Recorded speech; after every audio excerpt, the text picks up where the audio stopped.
tell you that Shanti were Israelites. Told me where I'm coming from. Excuse me? Why should a white guy tell me? So why should a white guy? Because the white man know your history more than you know your history. Right. Not really. Not really? Miss, please. Are you kidding me? Right. Please. Huh? A lot of black folks do not know no damn history. So I'm going to be real. Because first, let me ask you a question on that. Let me ask you a question. The book, the information we get on Egyptology and the tombs and the different dynasties of Egypt. I'm asking. Listen, you said why should you believe? I'm asking you a question. You said we shouldn't believe in the books that the white man wrote. No, particularly. I'm giving you a particular subject.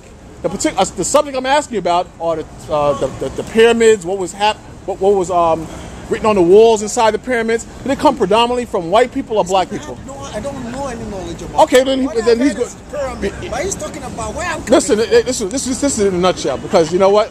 This is in a nutshell.